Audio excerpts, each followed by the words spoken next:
मंगो दुआ के शाला इंजदा नसीब होवे।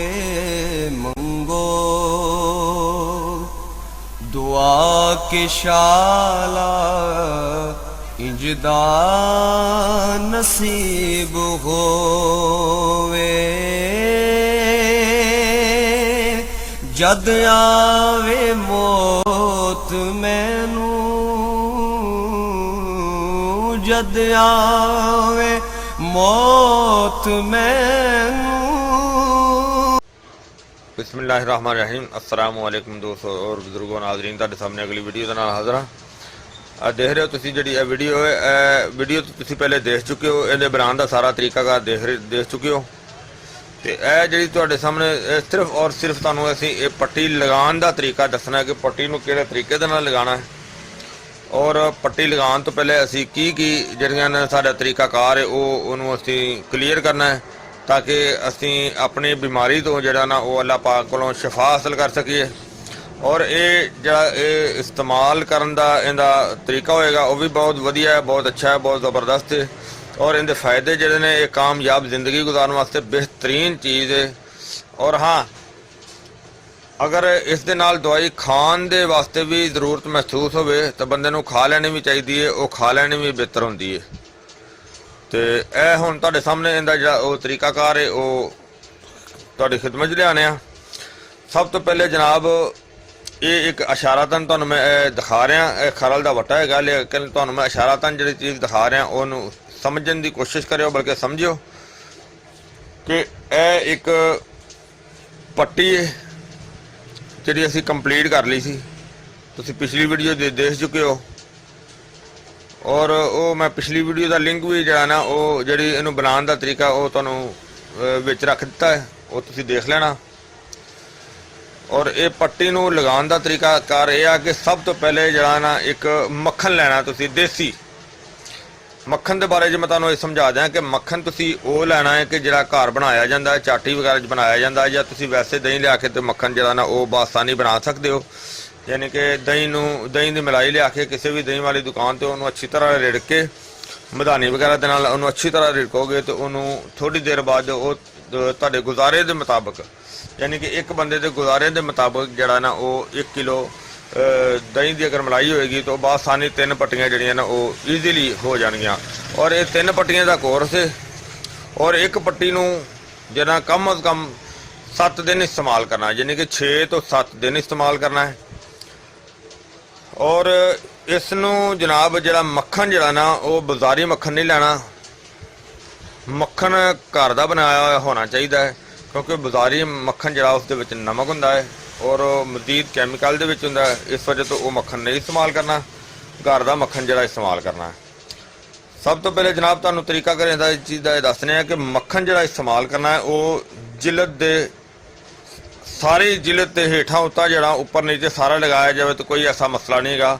और फिर नीचे वाले फोते जिहड़े हुंदे ने जिन्होंने कपूरे भी कहा जाता है, कोशिश करना कि ये पट्टी का निज़ाम जिहड़ा ना ये उन्हां दे नाल ना लगे, उन्होंने पहले लपेट लिता जाए टिशू वगैरह नाल या किसी भी प्लास्टिक छापर नाल किसी तरीके नाल उन्होंने महफूज किया जाए, ताकि उन्हां ते जिहड़ा ना वो जख्म ना होए, क्योंकि वो इस जिल्द नालों भी नरम जिल्द हुंदी है।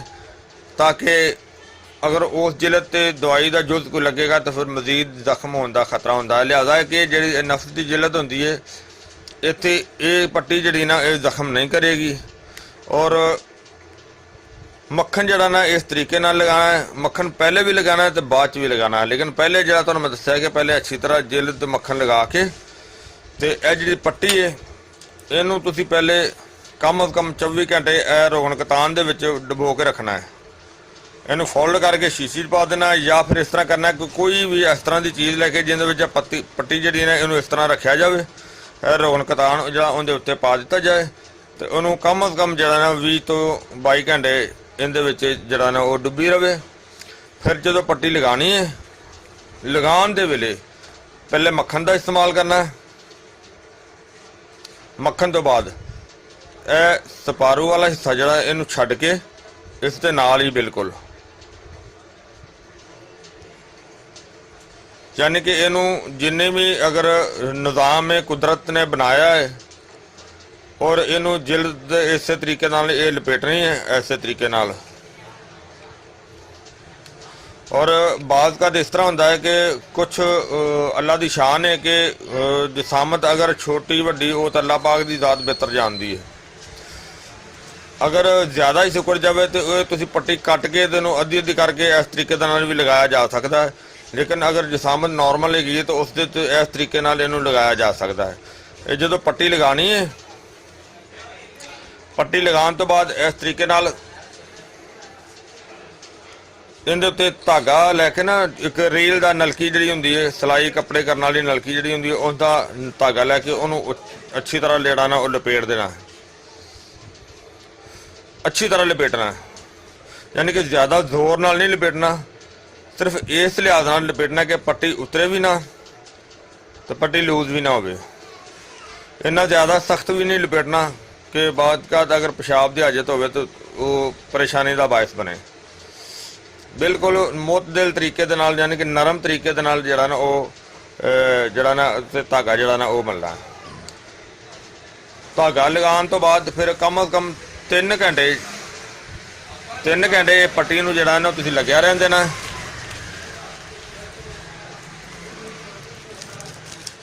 तीन घंटे मुसलसल पट्टी लगी रहन देनी चाहिए।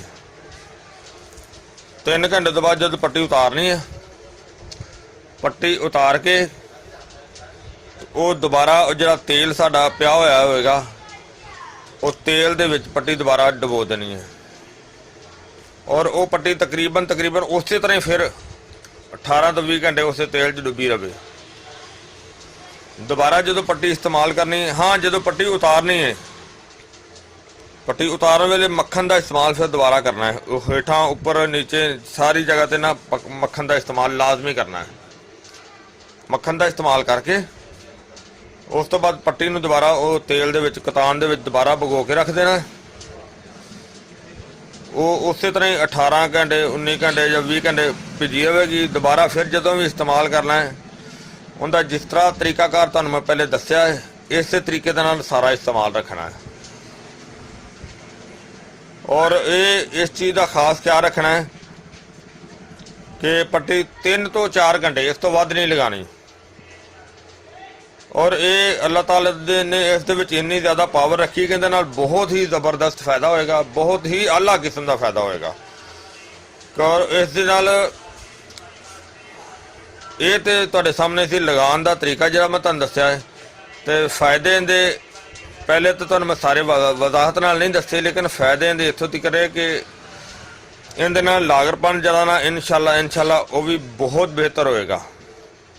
इहदे नाल टेढ़ापन जिहड़ा ना वो भी बहुत बेहतर होएगा, बहुत ही ज़बरदस्त होएगा, बल्कि ठीक होएगा।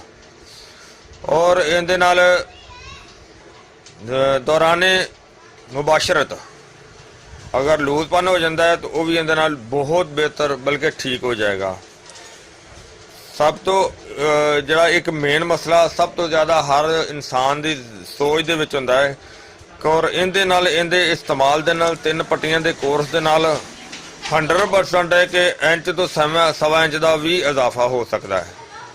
यानी कि इन्नी ये बेहतरीन ते कामयाब किस्म की ये पट्टी है, बहुत आला किस्म की। और ये आजमाई हुई है। इस तो पहले इहो ही पट्टी एक होर शक्ल दे विच असीं बनाई सी, यानी कि वो डंडा पट्टी ज़ाफरानी दे नां ते बनाई सी।